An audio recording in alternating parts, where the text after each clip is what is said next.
অনেকেই মিষ্টি দই বানাতে গিয়ে দেখেন মিষ্টি দই জমছে না, কখনো পাতলা হচ্ছে, আবার কখনো ঠিকঠাক মতো সেট হচ্ছে না। আজ আমি দেখাবো মিষ্টি দই না জমানোর আসল কারণগুলো এবং সেই সমস্যাগুলো কিভাবে খুব সহজেই সমাধান করবেন। সবচেয়ে মজার বিষয় হচ্ছে এই দইগুলো আপনারা যে কোনো পাত্রের মধ্যেই সেট করতে পারবেন। এইভাবে দই বানালে কখনোই দইয়ের মধ্যে পানি ছেড়ে দেবে না, একদম চামচে কাটা দই হবে। দেখতেই পাচ্ছেন দইটা কত সুন্দরভাবে সেট হয়েছে আর একদম চামচ দিয়ে কত শক্তভাবে কেটে যাচ্ছে। সুপ্রিয় দর্শক, আসসালামু আলাইকুম। আমার রান্নাঘরে আপনাদের সবাইকে স্বাগতম জানাচ্ছি। আশা করছি যে যেখানে আছেন সবাই ভালো আছেন। এই মিষ্টি দই তৈরি করার জন্য আমি চুলায় একটা পাতিল বসিয়েছি আর তার মধ্যে দিয়ে দিচ্ছি 1/2 কাপ চিনি। আমি যে পরিমাণে দই বানাবো তার তুলনায় মিষ্টির পরিমাণ আমি একটু কম করে দিয়েছি। আর কি কারণে কম করে দিয়েছি সেটা পরে দেখলেই বুঝতে পারবেন। চিনিটা কড়াইয়ের মধ্যে সমানভাবে একটু ছড়িয়ে দিচ্ছি আর চুলা মিডিয়াম টু লো হিটে রেখে ক্যারামেল করে নিচ্ছি। ননস্টিক পাতিল ছাড়া যদি আপনারা ক্যারামেল করেন তাহলে চিনির মধ্যে সামান্য একটু পানি দিয়ে নেবেন। আমি এখানে পানি দিচ্ছি না, চুলা কম আছে কিছুক্ষণ রেখে দিলে দেখতে পাবেন চিনি নিচ থেকে খুব সুন্দরভাবে গলতে ধরেছে। সেই পর্যায়ে একটু নেড়েচেড়ে ক্যারামেল করে নিতে হবে। যখন ক্যারামেলের খুব সুন্দর একটা কালার হবে তখন সামান্য একটু পানি দিয়ে ভালোভাবে নেড়েচেড়ে মিশিয়ে নিচ্ছি। গরম ক্যারামেলের মধ্যে দুধ দিলে অনেক সময় দুধ ফেটে যাওয়ার সম্ভাবনা থাকে, এজন্য প্রথমে একটু পানি দেওয়াই ভালো। ক্যারামেলের সঙ্গে পানি দিয়ে নেড়েচেড়ে মিশিয়ে নেওয়ার পর আমি এখানে 2 লিটার দুধ দিয়েছি। আজকের দই আমি 2 লিটার দুধ দিয়ে বানাবো, চাইলে আপনারা 1 লিটার দুধ দিয়েও বানাতে পারবেন। ক্যারামেলের মধ্যে দুধ দেওয়ার সঙ্গে সঙ্গে ক্যারামেলটা জমে যাবে, তবে কিছুক্ষণ জাল দেওয়ার পর ক্যারামেল খুব সুন্দরভাবে গলে গিয়ে দুধের সঙ্গে মিশে যাবে। আর দেখতেই পাচ্ছেন ক্যারামেল গলে যাওয়ার পর দুধের মধ্যে কত সুন্দর একটা কালার আসছে। তো দই বানানোর জন্য আপনারা খাঁটি গরুর দুধ নেওয়ার চেষ্টা করবেন, তাহলে দই ভালো হবে। এছাড়াও আপনারা প্যাকেটের দুধ দিয়েও দই বানাতে পারবেন। দুধের সাথে গুঁড়া দুধ মিশিয়ে নিলে আরও ভালো হবে। তো দুধটা জাল করে আমি এভাবে ঘন করে নিব। আর দুধের উপরে যতবার সর পড়বে ততবারই সরগুলো নেড়েচেড়ে দুধের সঙ্গে মিশিয়ে দিব। এতে করে দুধটা অনেকটাই ঘন হবে আর খেতেও মজা হবে। চুলা মিডিয়াম টু লো হিটে রেখে একটু দীর্ঘ সময় ধরে দুধটা জাল করে নিব। এতে করে দুধের স্বাদ অনেক বেড়ে যাবে আর দইয়ের স্বাদও বেড়ে যাবে। দোকানে কিন্তু ঠিক এই কাজটাই করে, দীর্ঘ সময় ধরে তারা দুধ জাল করে দই বানায়, তার কারণেই কিন্তু দইয়ের স্বাদ বেড়ে যায়। আমি এখানে 2 লিটার দুধ নিয়েছি আর 2 লিটার দুধ জাল করে প্রায় 1.5 লিটার করে নিব। পারফেক্টভাবে দই জমাতে হলে যতটুকু আপনি দুধ নেবেন সেই দুধ জাল করে তৃতীয়াংশ রেখে বাকিটা কমিয়ে নিতে হবে যদি দুধ খাঁটি থাকে। আর যদি দুধ একটু পাতলা হয় তাহলে দুধ জাল করে অর্ধেকের থেকেও কমিয়ে নিতে হবে। তবে গুঁড়া দুধ দিয়েও আপনারা দুধ ঘন করে নিতে পারেন। এবার আমি আপনাদের দুধের ঘনত্বটা দেখিয়ে দিচ্ছি। দেখুন এরকম ঘনত্ব রেখে নামাতে হবে। আর পাতিলের সাইডে যে সরগুলো রয়েছে সেই সরগুলো চামচ দিয়ে আমি দুধের সঙ্গে মিশিয়ে দিচ্ছি। এখন এই দুধ আমি চুলা থেকে নামিয়ে নেব আর কিছুটা ঠান্ডা করে নেব। তবে সম্পূর্ণ কিন্তু ঠান্ডা করা যাবে না, সেদিকটা খেয়াল রাখতে হবে। দুধ জাল করে কমিয়ে নেওয়ার কারণে দুধের মধ্যে অনেকটাই কিন্তু মিষ্টি হবে। আর এছাড়াও আমি এখানে মিষ্টি দইয়ের বীজ হিসেবে নিয়েছি।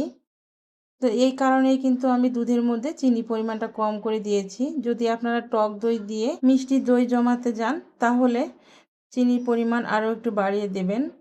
তবে যে যেমন মিষ্টি খেতে পছন্দ করেন সেটা বুঝে শুনে দিবেন। আমি এখানে 1/2 কাপের মতো মিষ্টি দইয়ের বীজ হিসেবে নিয়েছি আর এই দইয়ের বীজ 1 ঘন্টা আগে ছাঁকনিতে করে রেখে দিয়েছিলাম যেন দইয়ের বীজের মধ্যে এক্সট্রা পানি ঝরে যায়।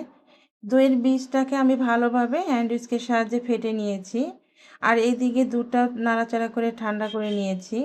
তবে দুধের মধ্যে একটা আঙ্গুল চুবিয়ে দেখবেন, দুধের তাপমাত্রা আঙ্গুলে যদি সহ্য পায় তাহলে বুঝতে পারবেন দুধের তাপমাত্রা ঠিক আছে। দই জমানোর জন্য দুধ কিন্তু একদম ঠান্ডা করে নেওয়া যাবে না, তাহলে সেই দই ভালো হবে না। অবশ্যই দুধের তাপমাত্রা কুসুম গরম হতে হবে। আবার বেশি যদি গরম হয় তাহলে দইয়ের বীজের মধ্যে দেওয়ার সঙ্গে সঙ্গে দুধ ফেটে যাবে। সব দিকটাই কিন্তু অবশ্যই খেয়াল রাখতে হবে।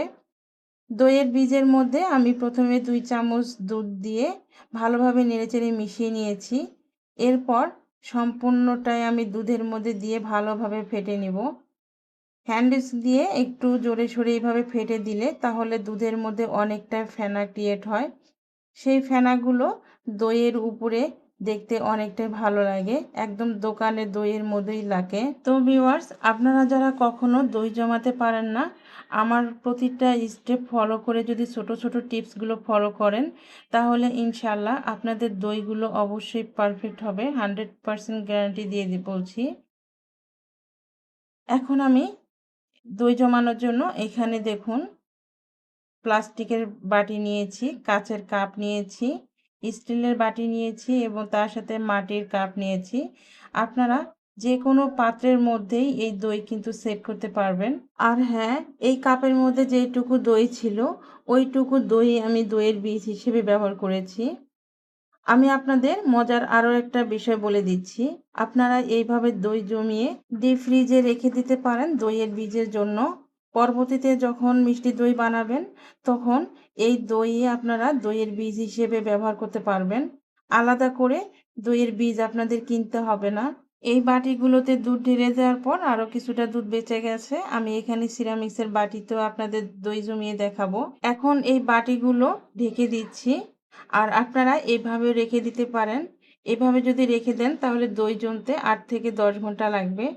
আর যদি কোনো মোটা টাওয়াল বা কম্বল দিয়ে পেঁচিয়ে রাখেন তাহলে 4 থেকে 5 ঘন্টা সময়ের মধ্যেই দইগুলো খুব সুন্দরভাবে সেট হয়ে যাবে। আরও যদি কম সময়ের মধ্যে করতে চান তাহলে গরম পানির তাপের মধ্যে রেখে দিবেন, তাহলে 1 থেকে 1.5 ঘন্টা বা 2 ঘন্টার মধ্যেই দইগুলো খুব সুন্দরভাবে জমে যাবে। এ তো দেখুন আমি 4 ঘন্টা পর ফিরে এসেছি আর দইগুলো কত সুন্দরভাবে সেট হয়ে গেছে। তবে দইগুলো এখনও অনেকটাই নরম আছে। আমি এই দইগুলো এখান থেকে নিয়ে ফ্রিজে রেখে দিব দইগুলো সম্পূর্ণ সেট হওয়ার জন্য। এখন আমি আপনাদের সিরামিক্সের বাটির দই দেখিয়ে দিচ্ছি। দেখুন কত সুন্দরভাবে এটাও সেট হয়ে গেছে। তবে এখনও নরম আছে যার কারণে এটা নড়ছে। ফ্রিজে রেখে দিলে সম্পূর্ণ সেট হয়ে যাবে। তো ভিউয়ার্স, আপনারা এই রেসিপি ফলো করে যদি বাসায় তৈরি করেন যে কোনো বাটিতে খুব সুন্দরভাবে দই জমাতে পারবেন। আর দইয়ে একটু পানি ছেড়ে দেবে না, দই চামচে কাটার মতো দই হবে। এখন দেখুন ফ্রিজ থেকে বের করার পর দইগুলো কত সুন্দরভাবে শক্ত হয়ে জমে গেছে। আর এভাবে উপর করলেও কিন্তু এই দইগুলো পড়বে না। তো ভিউয়ার্স, আমার রেসিপিগুলো যদি আপনাদের কাছে ভালো লাগে তাহলে ভিডিওতে অবশ্যই একটা লাইক দিয়ে দিবেন আর ভিডিওটি শেয়ার করে অন্যদের দেখার সুযোগ করে দিবেন।